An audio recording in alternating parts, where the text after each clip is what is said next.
Eu vou orar mais uma vez, que eu vou pedir a Deus para me dar condições de apresentar no tempo que eu tenho tudo que eu tenho. Eu queria falar aqui um montão, mas eu acho melhor não falar um montão. Falar só o que é devido, o que é apropriado. Até porque eu tenho uma grande ideia e você vai pegá-la logo no começo. Mas me encanta saber que essa grande ideia pode ser renovada e no entendimento. Então, eu vou passar a maior parte do tempo dando exemplos para vocês, antes do que trazendo ideias geniais, né? Na verdade, a minha ideia vai ser muito singela, muito simples sobre a pregação. Mas eu quero mostrar a vocês na Escritura alguns exemplos de como isso pode ser visto, tá? Então, vamos orar, pedir mais uma vez a bênção de Deus, depois eu explico como vamos proceder aqui. Pai bendito, mais uma vez nós nos achegamos a Ti pedindo Tuas misericórdias, não só porque queremos entender Tua palavra, mas também porque queremos entendê-la de forma organizada. Isto é, não só o sentido de certas passagens, mas pedimos que o Senhor nos dê perspectiva do que ela é como um todo, das suas conexões, da forma como ela é organicamente desenvolvida. Ó Pai, dá-nos visão para essas coisas, e é o Teu Espírito quem nos concede isso. Então, mais uma vez te pedimos, faz-nos enxergar Tua palavra como um grande livro, não como 66 livros distintos, não como uma biblioteca, mas sim como uma mensagem. É o que nós te pedimos em nome de Cristo. Amém.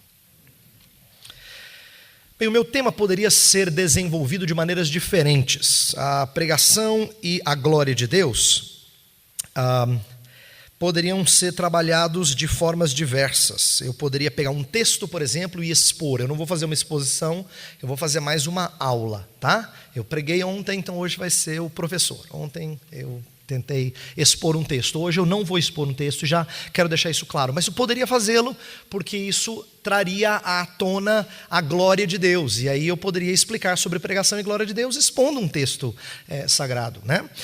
Mas a gente também poderia falar de pregação e glória de Deus no sentido de ter uma pregação que seja teocêntrica e não antropocêntrica. Isso seria trabalhar o conteúdo da pregação e mostrar como o conteúdo tem que expressar a glória de Deus. Também seria uma boa abordagem, não é exatamente o que eu vou fazer, embora esteja relacionado.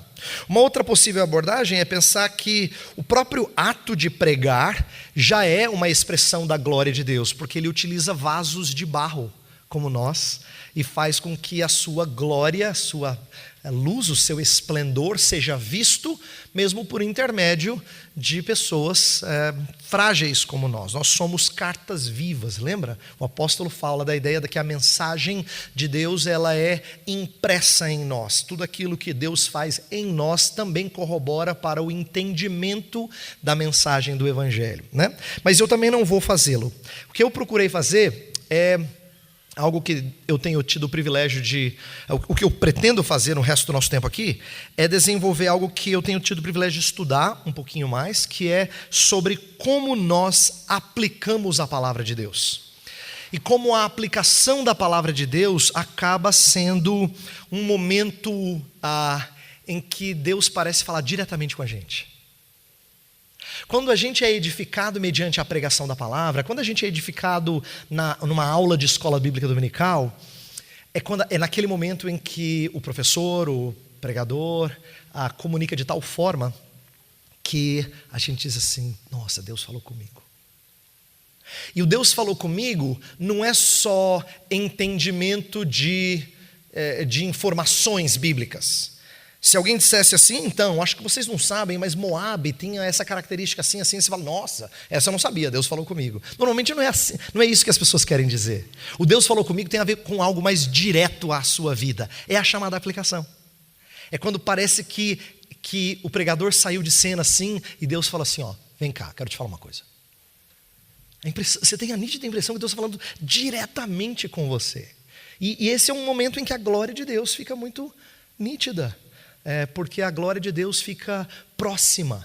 Ela é assustadora por um lado, às vezes ela nos leva às lágrimas, não é?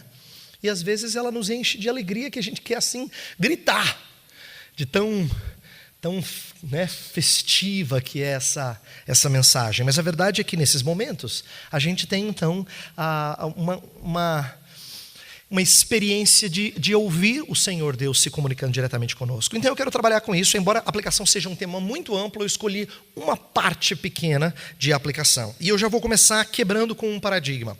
A aplicação nem sempre está relacionada a coisas que a gente faz. E eu preciso quebrar com esse paradigma, porque a maioria de nós está pensando assim, a aplicação é aquele momento em que o pastor ou o professor fala assim, pessoal, então agora que a gente entendeu o texto, e daí? O que a gente faz com isso? Aí você fala, ele vai aplicar agora.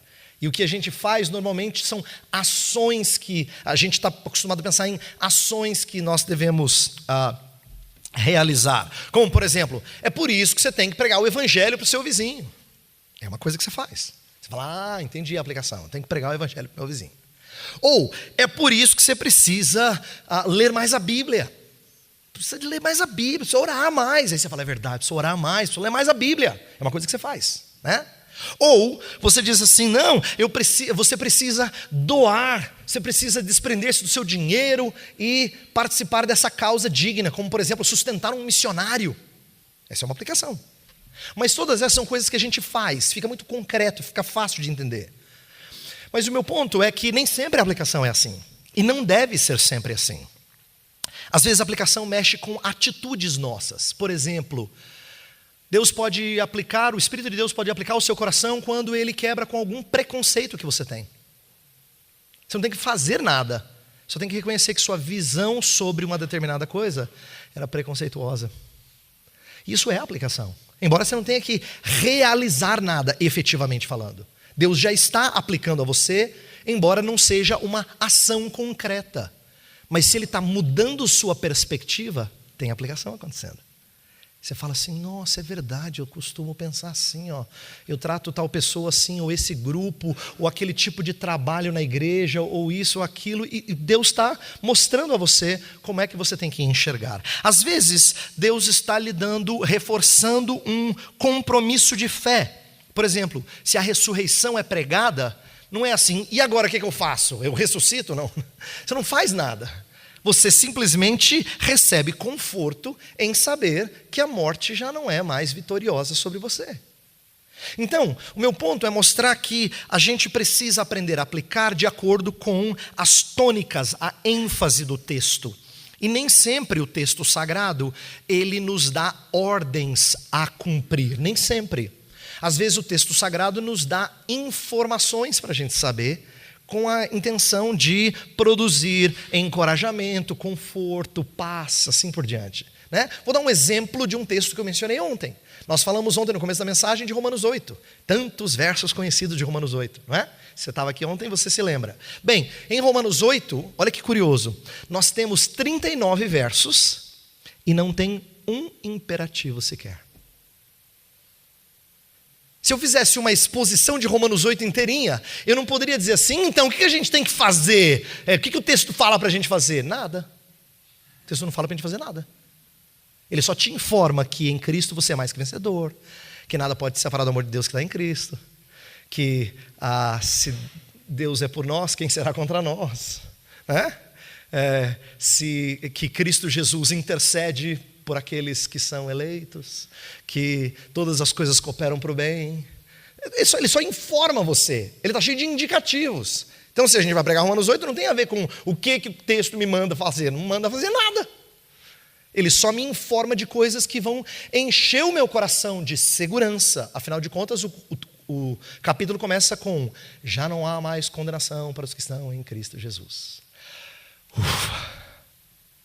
É um texto para lhe dar segurança, para lhe dar encorajamento, para firmar os seus passos na obra realizada de Cristo Jesus. Então, o ponto é, o texto deveria nos nortear para que a gente entenda como aplicar. Eu estou dizendo isso porque não é uma boa aplicação, não é que ela está errada, não é uma boa aplicação eu ler Romanos 8 e no final falar assim, irmãos, a gente tem que orar mais, irmãos. Tem que orar mais, é verdade, mas não é o que o texto manda fazer. Você pode orar mais.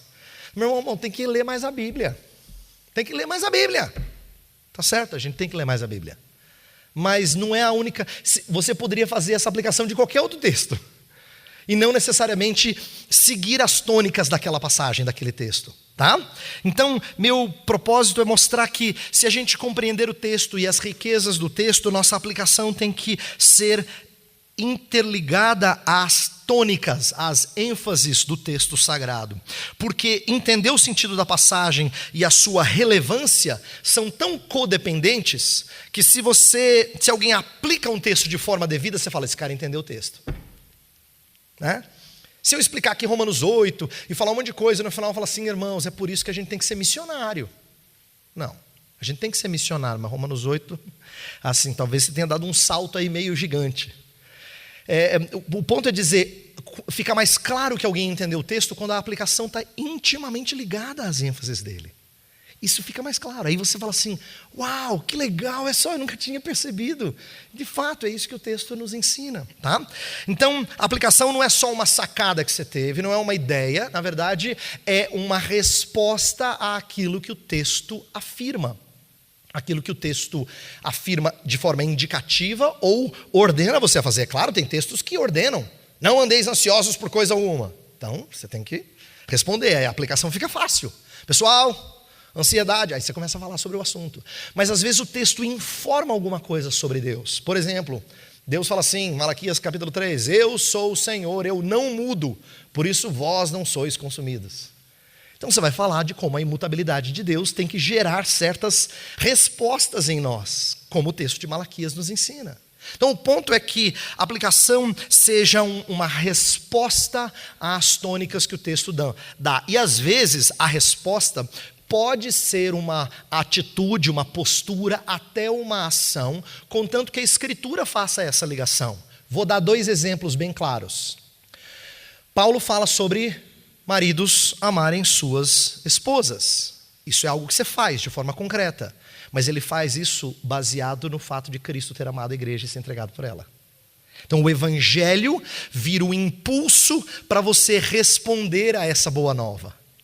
A história do amor de Deus em Cristo é o que leva o apóstolo Paulo a aplicar isso para casamento.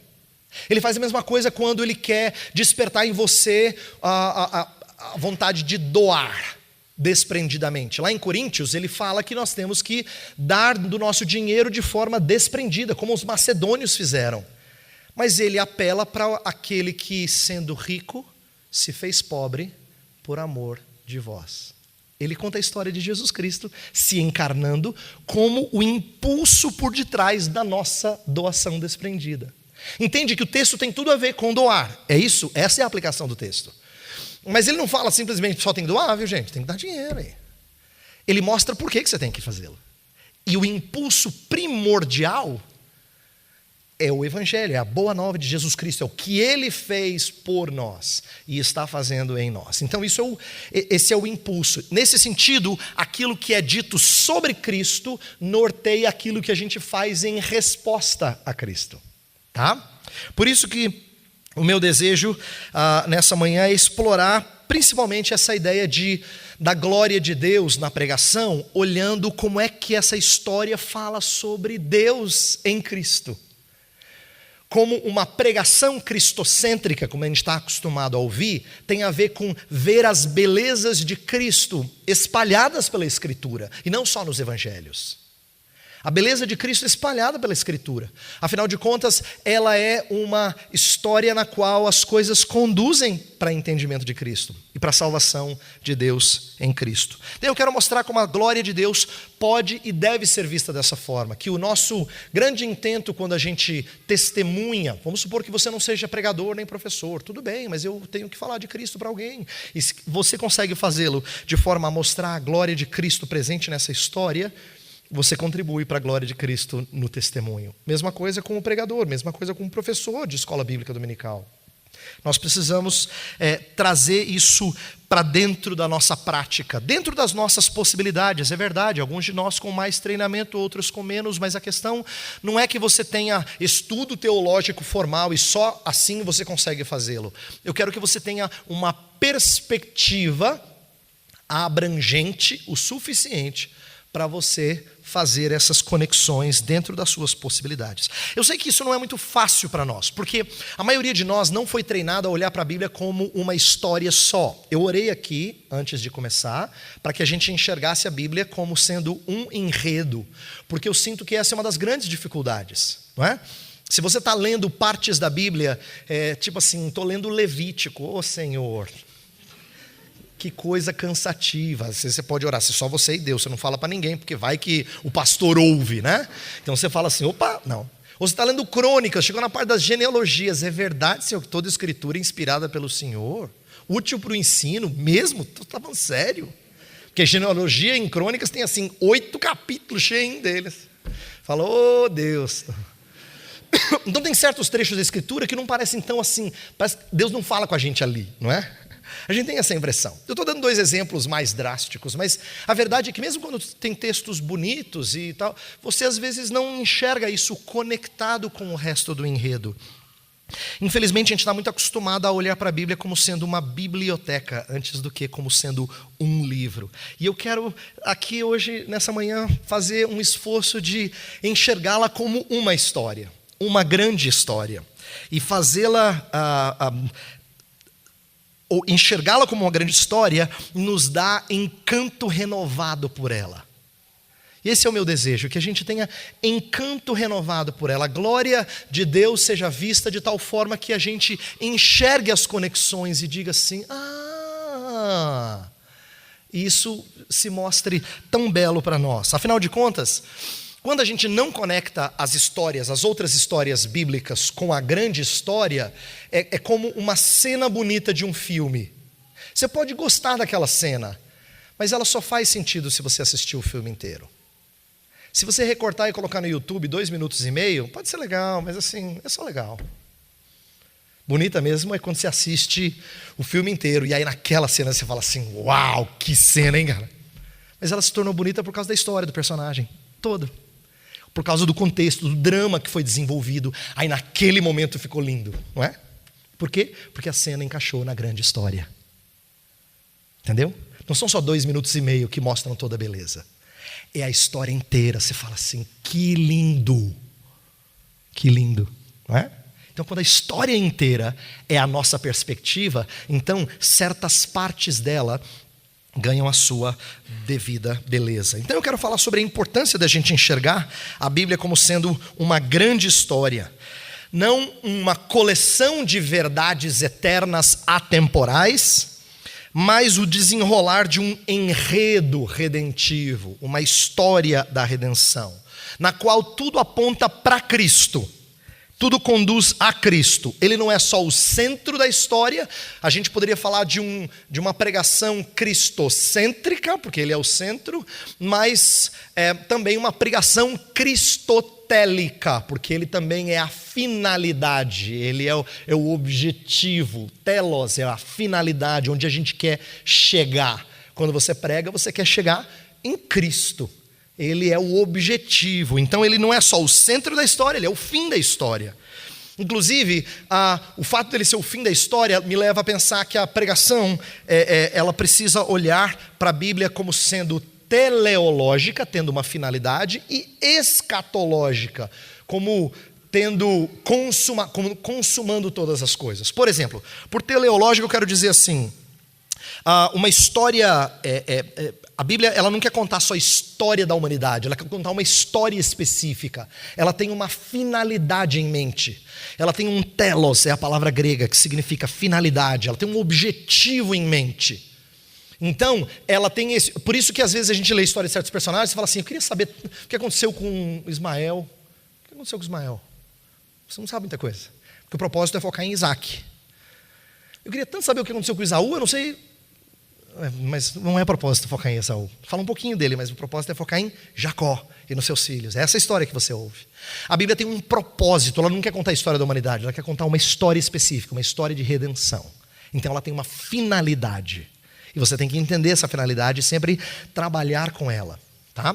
Mesma coisa, ela tem um final apoteótico, né? Vamos dizer assim, um final esplendoroso, ela é escatológica. Isso significa que Uma pregação cristocêntrica não é só uma pregação que volta para a primeira vinda de Cristo e o que ele fez na sua morte e ressurreição. Ela também aponta para a segunda vinda de Cristo e o que ele fará quando voltar. Essa é uma pregação cristocêntrica, quer dizer, que centra em Cristo, que foca em Cristo, que leva Cristo em conta em todos os aspectos. Então, eu quero que a gente aprenda a fazer isso. E quero dar alguns exemplos sobre como nós temos que encaixar algumas histórias menores na história maior. Vou dar um exemplo do livro de Juízes. Juízes é o tipo do livro que, quando a gente estuda, você vê tanta bobagem. Os líderes fazem tanta besteira que você tem até a impressão de que essa é uma história que Israel tinha que esquecer. Não é não? Israel não tinha que esquecer essa história. Não é daquelas que você fala assim, não quero nem lembrar, porque eu fiz tanta bobagem. Sabe, a gente fala assim de certas partes do nosso passado, você fala assim, não gosto nem de lembrar. Mas Juízes era para ser lembrado, porque Juízes tem um lema. O lema que é repetido mais vezes, você deve se lembrar disso, é que diz assim: não havia rei em Israel. Cada um fazia o que achava mais reto aos seus próprios olhos. Então, a ideia é que Juízes seja um intermezzo, por assim dizer, um período entre a liderança do grande Moisés e Josué e monarquia. É um período em que a falta de uma liderança robusta faz com o povo carente de um rei. O povo devia clamar por um rei. A tristeza de Samuel, quando o povo pede por um rei, não é porque pedir um rei em si mesmo é pecaminoso. É porque o povo de Israel queria se assemelhar aos povos vizinhos. Eles deviam desejar a liderança do seu Deus. É isso. Então, a história é uma história de fazer-nos ligar ao resto. Então, Juízes faz parte de uma história maior, de uma história de dependência da liderança do Senhor Deus. Mesma coisa com Ruth. Você deve se lembrar da história de Ruth. Ruth é meio assim, parece um livro de Jane Austen, assim, né? É um romance assim bonito, você fala assim, gente, é uma Cinderela bíblica, né? É assim, você fala, Ruth, que história linda, essa mulher sai de lá, né? E segue a sua sogra. Imagina, vai seguir a sua sogra, olha só, vai lá, segue a sogra, é ser crente, hein? Aí chega lá na terra, ela encontra o amor da vida dela e eles são felizes para sempre, tem até um menininho. Aí você acha que o filme acabou e você vai sair do cinema. E aí começa a aparecer as letrinhas no final do filme, tem assim: e fulano gerou ciclano, e ciclano gerou beltrano, não é? Aquilo lá não são as letrinhas do filme. Aquele é o propósito da história. A parte menos bonita para nós é a razão daquela história ter sido contada. É para te ensinar como é que Deus providenciou um rei para Israel. Olha o que Deus teve que fazer, trazendo gente de lá, juntando com gente de cá. E essa história toda fosse para que Israel tivesse uma liderança piedosa. Então, termina com: e era o pai de Davi, ponto final. Aí fica escuro o cinema. Aí, se você não prestou atenção na letrinha, você achou que foi um romance de Jane Austen, né? Mas se você prestou atenção na letrinha, você fala: ah, então esse é o propósito da história. É para colocar a providência de Deus e o cuidado e a liderança de Deus como parte disso tudo, não é? Um outro exemplo, Daniel. Daniel, no capítulo 9, tem uma das orações mais lindas da Escritura, na minha opinião. Ele rasga o seu coração diante de Deus, confessa o pecado do povo, e ele rasga o seu coração porque ele percebeu que o povo estava com um coração embrutecido durante tanto tempo, e agora tinha que clamar ao Senhor por libertação, porque ele leu em Jeremias que o número de anos que o povo deveria ficar cativo era de 70 anos, e ao final de 70 anos, o povo deveria levantar um clamor ao Senhor, e Deus libertaria. Então ele entendeu isso e ele orou. Mas veio uma revelação de Deus, por intermédio de um ser angelical, dizendo assim para Daniel, de que Deus tinha para ele reservado 70 vezes 7. A chamada profecia das 70 semanas é mostrar para Daniel que os 70 que ele tinha entendido eram um pedacinho de um 70 mais perfeito. 70 vezes 7.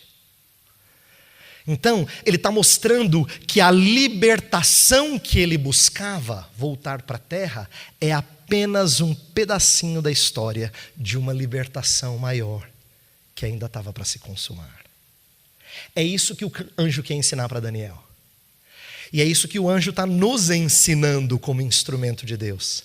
Fazer a gente encaixar a libertação do cativeiro babilônico dentro de uma libertação maior. Por isso que salvação em Jesus é chamada de redenção. Sabe o que é redenção? É comprar você escravo, comprar a sua liberdade. É isso que é redenção. Quando você fala assim, eu fui remido por Jesus, você quer dizer, eu estava cativo. E ele comprou a minha liberdade. Por isso que o Novo Testamento gosta de falar da salvação em Jesus como sendo redenção. Porque a história do cativeiro babilônico é um exemplo disso. Dessa libertação. É isso que eu quero dizer por Daniel foi ensinado a colocar a história dele numa história maior.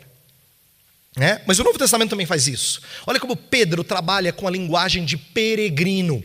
Por que ele usa essa linguagem? Porque ele quer que o êxodo, a saída rumo a Canaã, seja uma metáfora da nossa trajetória cristã. Ele diz que nós agora somos peregrinos. O que a gente faz? A gente está no deserto. É por isso que você acha que esse mundo é tão ruim, que às vezes tem vontade de se reunir e fazer 3 tendas e ficar aqui. Por que você acha que crente em algumas igrejas tem culto às 10, ao meio-dia, às 2, às 4, às 6, às 8? Porque ele quer fazer 3 tendas, ficar aqui.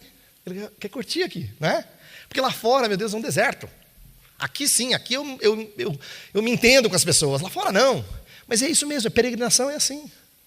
É rumo à terra prometida. É olhar para frente e dizer, tem coisa preciosa nos aguardando. Enquanto isso, a gente marcha, a gente continua, a gente avança, seguindo a liderança da nossa nuvem, da coluna de fogo. Então, Pedro usa essa linguagem de peregrino porque ele quer que as pessoas voltem para a história e entendam isso como uma metáfora da nossa vida. Mesma coisa com Hebreus. Hebreus trata dos personagens, os heróis da fé, lembra? Que é um texto tão conhecido, Hebreus 11. A gente está muito acostumado a contar aquela história como exemplos de fé.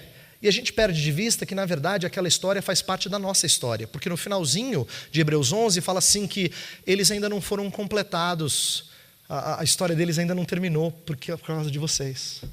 Então os leitores de Hebreus fazem parte da história dos chamados heróis da fé. Os heróis da fé não são colocados lá para você se sentir péssimo. Você fala assim, meu Deus, que fé, né? E às vezes a gente olha para a Bíblia assim. Você fala assim, Senhor, isso aqui é horrível. Eu não consigo ter essa fé aqui, né? A gente olha de forma errada. O que ele está dizendo é, a sua história faz parte dessa história.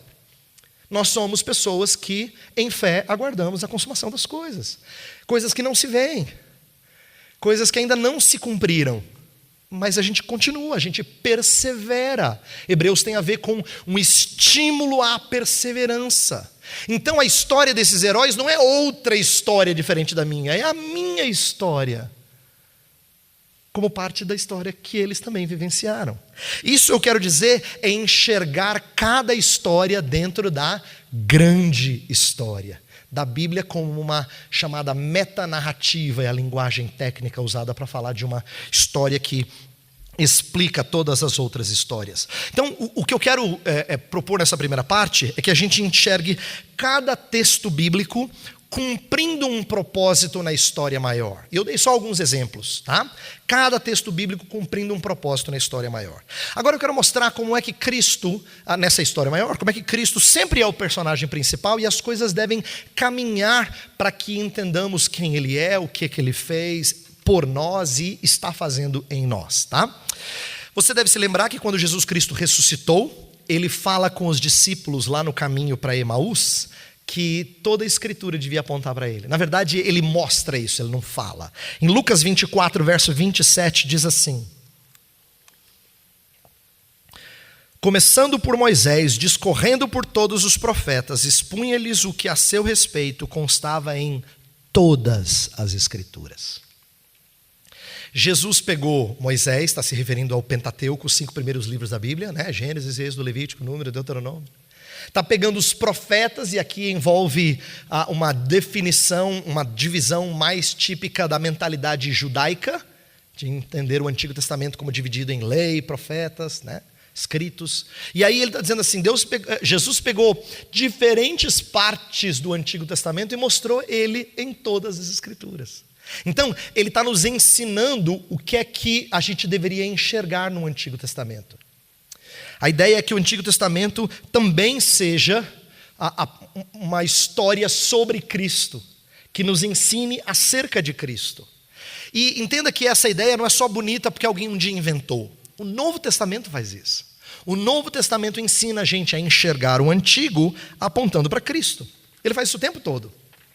Eu vou dar alguns exemplos rápidos. Paulo, por exemplo, fala da rocha que seguia Israel no deserto, né? A rocha que parece que em todo quanto é lugar ela brotava água, e ele compara a rocha com Cristo. Ele faz essa ligação. Ele diz assim, ó, a rocha ali era Cristo. Mateus cita Oséias, capítulo 11, verso 1, num dos textos mais emblemáticos do Novo Testamento. Do Egito tirei o meu filho. E ele conecta a história de Israel com a história de Jesus, mostrando que Jesus é o verdadeiro israelita que foi tirado do Egito, né? Então, os autores do Novo Testamento fazem isso direto. Hebreus, novamente, quando ele vai interpretar sacerdócio, templo, sacrifícios, ele sempre aponta para Jesus Cristo. Então, o Novo Testamento nos ensina isso, e a gente tem que aprender a olhar para o Antigo Testamento como sendo não só um grupo de histórias moralistas, bonitas, que ensinam a gente a amar as pessoas, a perdoar. É verdade, ensina essas coisas também, mas ensina essas coisas primordialmente porque aponta para Cristo, a fonte do nosso perdão. Porque primordialmente, primeiramente, mostram a Cristo, aquele que é exemplo maior de perdão e aquele que nos habilita a perdoar. Então pega uma história como José do Egito, né? Que a gente está acostumado a se referir a ele, o filho de Jacó. A história de José frequentemente é contada para a gente falar assim, ó, fuja de tentação, como ele fugiu lá da esposa de Potifar. Tudo bem, é uma aplicação possível, né? Ou José como o cara que perdoou seus irmãos depois de tudo que fizeram, você tem que perdoar também. É uma aplicação legítima. A Escritura nos ensina a perdoar os outros assim como fomos perdoados. Mas a questão é, assim como fomos perdoados. Então a história de José, primeiramente, nos lança luz sobre outra pessoa. Eu quero dar exemplos. Quem é que você conhece que foi amado pelo seu pai, desprezado e vendido por seus irmãos, foi tentado, perseguido por causa da justiça, considerado um malfeitor por um tribunal injusto e depois é exaltado entre os seus irmãos? Você acha que eu estou falando de José ou de Jesus? Dos dois. Não é curioso isso? Como tem paralelo? Eu vou repetir para você entender, presta atenção. A história de José é de alguém que foi amado pelo seu pai, Jesus, né? Desprezado e vendido por seus irmãos, veio para o que era os seus, e os seus não o conheceram. Tentado e perseguido por causa da justiça, ele era justo, limpo, e mesmo assim foi tentado ou foi perseguido. Considerado um malfeitor de forma injusta, um tribunal injusto. Lembra que é armado um esquema para que ele seja considerado alguém que foi atrás da mulher de Potifar, ao invés de ser o contrário. E no final das contas é exaltado sobre os seus irmãos, e todos se curvam diante dele. A história de José é uma história que aponta para Jesus. Mas não só na comparação, naquilo que é semelhante, até naquilo que é contrastante. Por quê? José é descrito como formoso. Jesus Cristo é aquele que é desprezível de aparência, não havia formosura. José fugiu da tentação, Jesus enfrentou a tentação para ser vitorioso em nosso lugar. José teve o Senhor Deus presente com ele na humilhação. Jesus Cristo experimentou a ausência do Pai na sua humilhação. Quero mostrar que a história de José tanto lança luz sobre Jesus Cristo, mas José não é Jesus. Por isso que tem diferenças também. Ele não faz igualzinho a Jesus. Jesus é singular. Então, ao mesmo tempo que essa história lança luz sobre Jesus Cristo, ela tem diferenças, porque Jesus é único nas coisas que ele faz. Então, eu estou dando esse exemplo de José para que a gente aprenda a enxergar essa história como sendo primordialmente sobre o Filho unigênito de Deus, Cristo Jesus. Mas com isso eu não estou estimulando vocês a forçar cada detalhe da Escritura a ser referência direta à pessoa e obra de Jesus, tá? Às vezes a gente faz uns saltos alegóricos que são horrorosos, né? Eu vou dar exemplos aqui. Você está pregando sobre Balaão, e aí está a mula de Balaão. Você fala assim como Balaão enfrentou a mula, Jesus também pegou o jumentinho e subiu no jumentinho. Pronto, aí você já fez uma ligação viajona. Você viajou na maionese, né? Você está pregando sobre Jacó, cavou os poços lá, e tinha os poços dos servos, Jacó. Aí você fala assim, pois tem um outro que estava junto a um poço e falou com uma mulher. Aí você apresenta a história da mulher samaritana. Não! Tem nada a ver. Por quê? Porque esses saltos fortuitos, eles não explicam o sentido do texto. Eles são só ligações alegóricas e aleatórias. É igual quem gosta de pregar sobre Josué em Jericó, né? Fala assim, então, você tem as muralhas que você tem que enfrentar. A gente que adora alegorizar assim. Quais são as suas muralhas? É engraçado, ninguém interpreta quem é a meretriz na sua vida.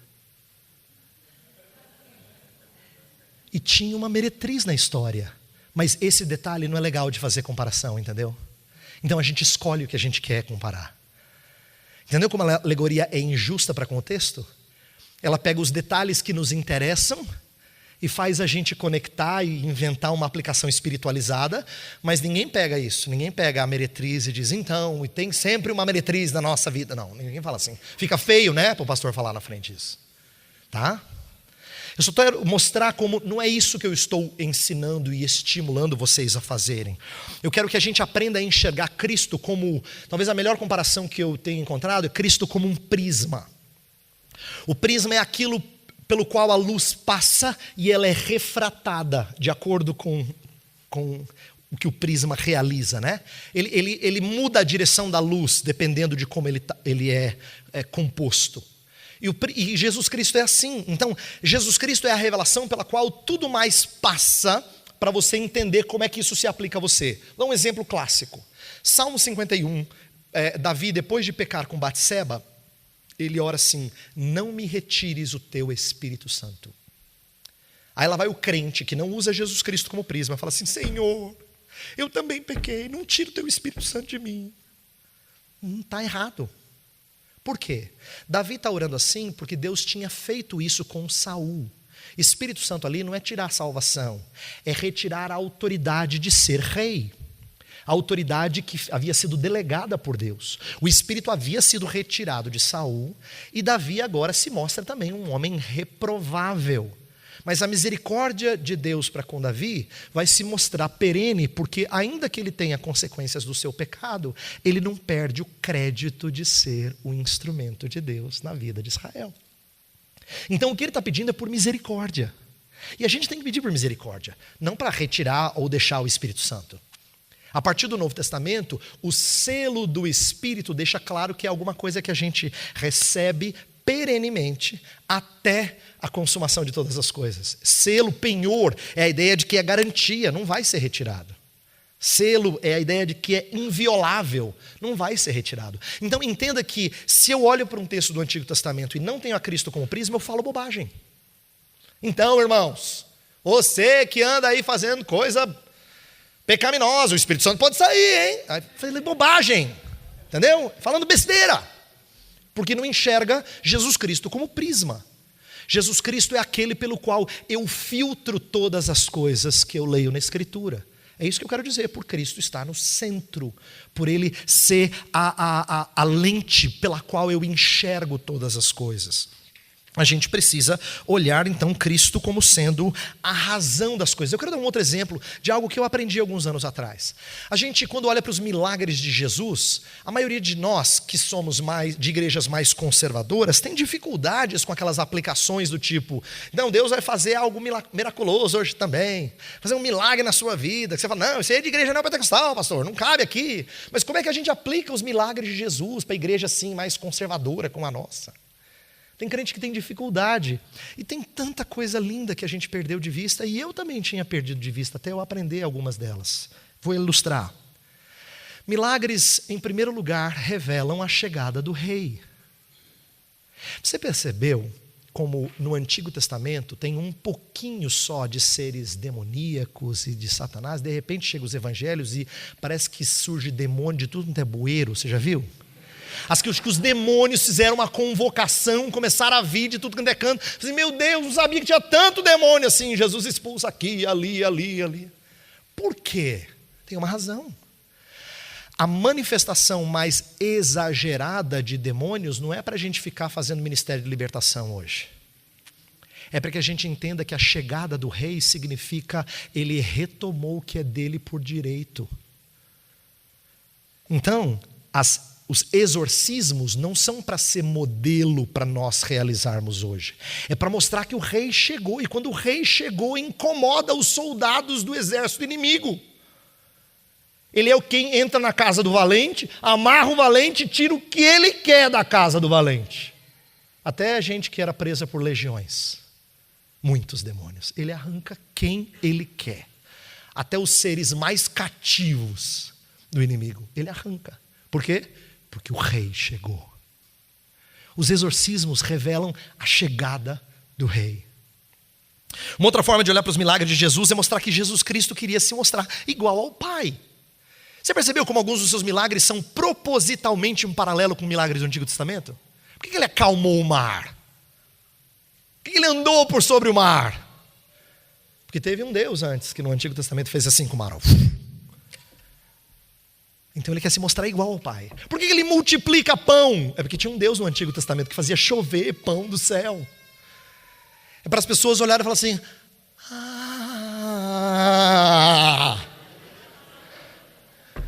entendi. Então ele é igual ao Pai. Exato, ainda bem que você pegou. É isso. Outra coisa, os milagres de Jesus são um vislumbre de uma criação redimida.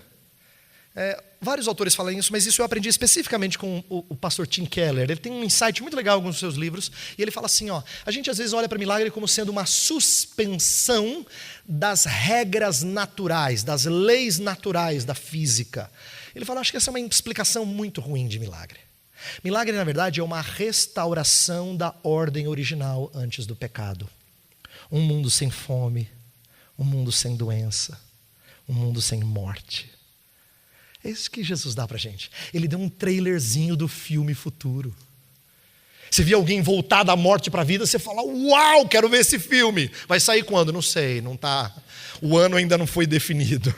Pelo menos não foi comunicado para nós. Mas vem, o filme vai sair. Você está vendo um trailerzinho. Você vê assim, pão sendo multiplicado e pessoas famintas sendo saciadas. Você fala, meu Deus, é o pão da vida que veio dar comida mesmo, né? Você vê doenças sendo saradas. É para que a gente entenda um vislumbre do que ele vai fazer. Do que ele disse que vai fazer. O que eu quero que você entenda é que todas essas histórias são lindas para mostrar a glória de Deus em Cristo. E o nosso propósito é fazer essa glória de Deus em Cristo visível para nós e para os outros que estão próximos de nós. Esse é o nosso intento, esse é o nosso propósito. Então, quando a gente prega a Cristo como centro, é para que a glória dele seja vista, e isso seja aplicável a nós, nós sejamos inseridos nessa grande história, tá? Eu quero que você e eu nos encantemos pela história da glória de Deus em Cristo. Então eu quero terminar mostrando como é que essa história pode nos impactar, como é que essa história não só é bonita porque revela a glória de Cristo, mas como ela me insere nessa história. Então eu vou tentar ilustrar isso com duas histórias bíblicas, mas antes eu quero explicar melhor o que eu estou falando. Quando a gente lê a Bíblia e fala de enxergar Cristo, não é assim para que no final das contas Cristo seja visto, ai que bonito, né? E eu não tenho nada a ver com a história. Na verdade eu tenho tudo a ver com a história, porque a beleza está no fato de que essa história também é a minha história. Às vezes a nossa aplicação ela é invertida, eu explico. A gente conta a história da Bíblia e a gente fala assim, e o que essa história tem a ver comigo? Como se Deus se encaixasse na minha história. É o contrário. É que o que é que eu tenho a ver com essa história? É como é que Deus me encaixa na história dele. Isso é aplicação. É como é que eu sou trazido para dentro dessa história e eu falo, uau, essa história também é minha. Também é minha. Essa glória de Deus em Cristo, eu faço parte, eu posso curti-la, eu sou alvo das graças que são decorrentes dessa glória. Então, eu gostaria que você entendesse isso como sendo o que nos encanta. O que nos faz amar a Escritura é quando você enxerga a glória de Cristo, mas não como sendo uma história que está lá e não tem nada a ver com você, mas você fazendo parte dela. Você sabe o que isso significa? Toda vez que você lê ou assiste uma boa história, é aquela na qual você quase entra dentro dela. Aí você fala assim, rapaz, que filme, que livro, hein? Porque você assim, parecia que você estava andando junto com o personagem, né? A câmera ou o narrador do livro te levou assim a ver detalhes. Você está junto ali, ó, abaixando das flechas, sei lá. Você está participando junto. Só que não é só uma história bonita para a gente ver ou ouvir. A história de Cristo é a história que nos dá vida. Nos insere nela para que a gente entenda como é que nós recebemos vida. Então eu quero que você compreenda a sua história se encaixando na de Deus em Cristo. E não o contrário. Não é assim, pastor, legal sua explicação, gostei aí dos detalhes históricos, mas e o que eu tenho a ver com isso? Né? E como é que Deus se encaixa na minha história? Não é isso. Essa é uma maneira egocêntrica de pensar em Escritura. Como é que ela é útil para mim? Dá uma explicada aí, pastor, eu quero saber se tem alguma utilidade para mim. A beleza dela é quando eu entro dentro dessa história. Quando essa relata aquilo que Deus faz na minha vida, na sua vida. E Deus me deu alguns momentos de vislumbre que trouxeram muita paz e muita alegria ao meu coração. Eu quero contar 2 exemplos e eu termino com eles. O primeiro é a história de Mefibosete. Você lembra de Mefibosete? É um personagem do Antigo Testamento que é filho de Saul, né? Herdeiro de Saul, vamos dizer assim, um dos herdeiros. Só que ele é um homem aleijado, então ele não tem muito crédito, né? Ele não tem assim muito respeito, ele não é um guerreiro, ele não é um homem assim vistoso como era o seu pai, não é? Então, Mefibosete aparece quando Saul já não é mais vivo e Davi é o novo rei. O que normalmente acontece nas monarquias é que o novo rei elimina qualquer possibilidade da antiga dinastia continuar. Pode ver, a história de Israel frequentemente tem isso. O reino do norte, assim, quando entra um novo rei, ele mata todos os descendentes do antigo, né? Para dizer assim, essa dinastia não vai sobreviver mais. Essa é a história maldosa e pecaminosa e recorrente no reino do norte, tá? Recorrente, acontece 8 trocas, 9 dinastias diferentes no Reino do Norte. Olha só. Enquanto que no Reino do Sul é a descendência de Davi. Mas tem uma vez que troca de dinastia. De Saul para Davi. E Davi não expressa esse mesmo tipo de atrocidade. Pelo contrário. Ele descobre que tem Mefibosete e ele chama Mefibosete para participar. O servo de Mefibosete vai ter uma terra e Mefibosete vai ser chamado para participar da mesa. E comer junto com o rei. Ele vai ser tratado como se fosse da família do rei. Muito bonito. Agora o pastor vai aplicar. Ele fala assim, irmãos, é por isso que a gente tem que fazer inclusão social. Os aleijados têm que ter vez também. Tem que ter emprego para eles, né? As pessoas chamadas especiais têm que ser incluídos aqui. Essa é uma aplicação que seria bem contemporânea, né? Mas eu acho que não é o mais bonito e aquilo que é mais significativo da história. Eu acho que não é uma história primordialmente de inclusão social. Porque a história bíblica não é uma história de oportunidades. Nem mesmo é uma história de justiça social. A inclusão social acontece, mas ela é diferente. Ela acontece por misericórdia. Mefibosete não merece e ele sabe disso. Tem uma frase dele que eu acho que é linda, é a mais marcante do texto. Mefibosete é o aleijado que enxerga a sua inutilidade. Ele não é como os discursos contemporâneos de inclusão social e de que aluno com deficiência é chamado de aluno especial. Olha que nome bonito para uma coisa feia. Você fala assim, é um aluno especial. A gente dá um nome bonito para uma coisa que infelizmente é triste, significa alguma deficiência. Mas a gente chama de especial. Que especial é bonito, todo mundo quer ser especial, né? Mas na verdade Mefibosete não se enxerga assim. na hora que ele é chamado para comer junto do rei Davi, ele fala assim: o que Davi quer com um cão morto como eu? Cão morto. Isso não é politicamente correto. É muito feio chamar uma pessoa com deficiência de um cão morto. Mas Mefibosete entendeu o lugar dele. Numa cultura agrícola, numa cultura de guerras, o que ele podia fazer? Não tinha escritório para ficar lá carimbando documento, entendeu? Não tinha. O que ele vai fazer sendo aleijado? Nada. No entanto, ele foi incluído nas regalias próprias de um filho do rei. Por quê? Porque Davi ama Jonatas. Agora, por que essa história é bonita? Presta atenção. Mefibosete é tratado com misericórdia e incluído na família do rei por causa do amor que Davi tem por outro. Você é incluído na família do rei e senta na mesa do rei por causa do amor que Deus tem pelo seu filho. Você entende que é uma troca de amor que está acima da nossa e reflete na gente, respinga na gente. A história de Mefibosete é a história de inclusão social, sim, mas não do jeito que a gente está acostumado a pensar. É de sermos incluídos no povo de Deus por causa da misericórdia de Deus e o amor que Ele tem por outro. Quando eu enxerguei isso, eu falei assim: meu Deus, é verdade. Mefibosete é a minha história. Eu sou o cão morto. Não é só Mefibosete porque ele é aleijado. Eu sou o cão morto. Sou eu ali, ó. Mas, no entanto, Deus me trata com regalias, porque Ele ama outro que estava ligado a mim. Assim como Deus ama aquele que se fez um de nós, ligado a mim. É assim que a história mostra como é que eu encaixo na história de Deus. Último exemplo e eu termino. Daniel, visão da estátua feita de ouro, cabeça, ombros de prata, ventre de bronze e pernas, pés de ferro e barro. Você lembra daquela história?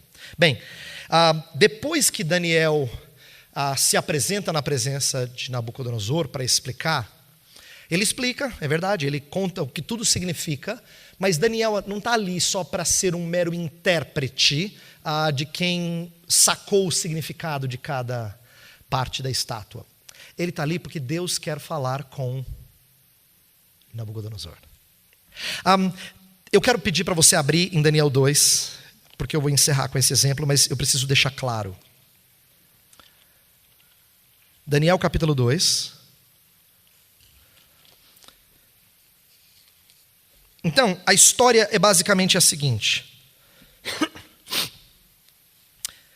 Nabucodonosor tem um sonho, ele quer que os seus servos adivinhem, não só interpretem o sonho, ele nem vai contar o sonho, ele quer saber se esse negócio de interpretação é verídico, ou se o cara fica inventando alguma coisa. Primeiro me diga, se você realmente tem algo que vem dos deuses, me diga qual é o sonho e interprete. Aí os servos de Nabucodonosor falam assim: você está pedindo uma coisa que homem nenhum nessa terra sabe fazer. Só os deuses, e eles não vivem conosco. Olha que interessante, o atestado de incompetência por parte de um pagão, porque ele crê num Deus que não vive com ele. É diferente do Deus de Israel, tá? Aí depois disso, um moleque chamado Daniel, ele era moleque ainda, fala assim: não, pode deixar, eu vou interpretar. Um detalhe que normalmente passa desapercebido: a gente não sabe se Daniel sabe que ele tem esse dom. No final do capítulo 1, Deus diz que deu a ele esse dom, mas a gente não sabe se isso foi comunicado a ele. É possível que sim, mas também é possível que não. E Daniel vai mesmo assim. Vai interpretar mesmo sem saber. Prova disso é que ele, assim que ele diz que vai fazer, ele vai para os seus irmãos e eles vão orar juntos. Tipo assim: Senhor, eu fiz uma bobagem, não sei se eu fiz uma bobagem, eu falei que eu ia adivinhar e interpretar, o Senhor me ajuda. Lá vai o Daniel pedir que os amigos o ajudem e tal. Veja, se eu fosse focar nessa parte da história, de orar com os amigos e tal, eu diria assim: Daniel é corajoso, você tem que ser corajoso nos momentos de dificuldade. Daniel, no momento de dificuldade, ele foi ao Senhor e se debruçou em oração. Você precisa ser um homem de oração, uma mulher de oração. Olha que pregação bonita, a pessoa ficou assim, Ou, assim como Daniel buscou a comunhão dos seus irmãos, a gente tem que buscar também a comunhão dos irmãos na igreja. Olha que bonito. Um monte de aplicação assim, bem legal, mas tudo focado em Daniel. E esse é o momento em que Daniel ganha mais visibilidade do que o Deus de Daniel. Mas se você aplica o texto assim, você não entendeu o sentido do texto. Porque o sentido do texto aparece a partir do versículo 27.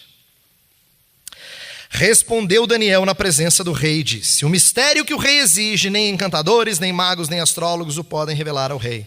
Mas há um Deus no céu, o qual revela os mistérios, pois fez saber ao rei Nabucodonosor o que há de ser nos últimos dias. O teu sonho e as visões da tua cabeça, quando estavas no teu leito, são estas. Estando tu, ó rei, no teu leito, surgiram-te pensamentos a respeito do que há de ser depois disto.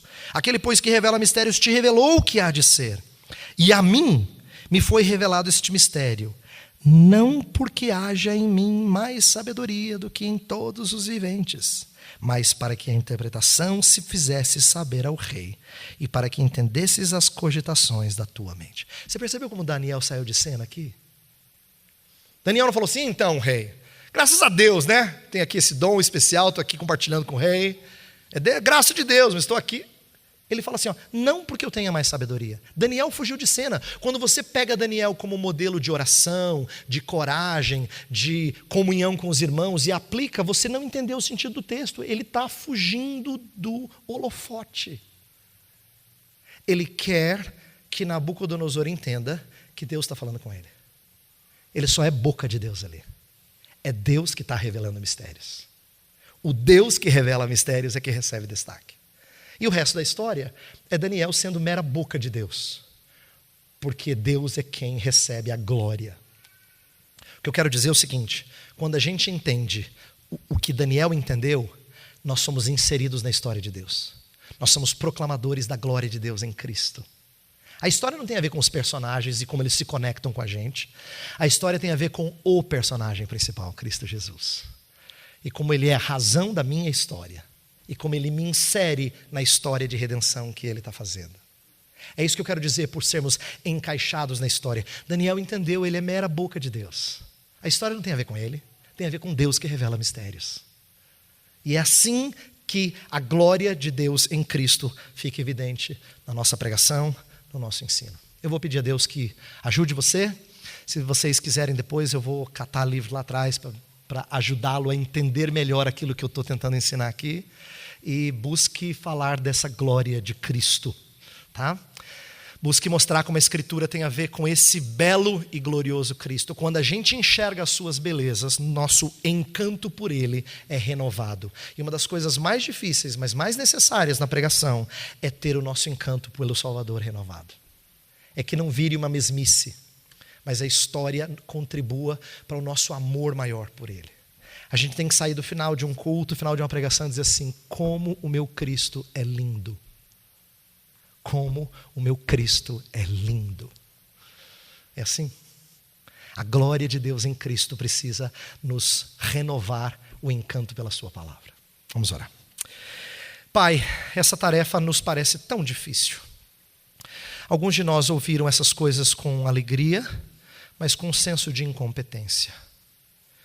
E agora que nós precisamos renovar a nossa confiança em Ti e sermos lembrados de que o Senhor pode fazer isso por nosso intermédio.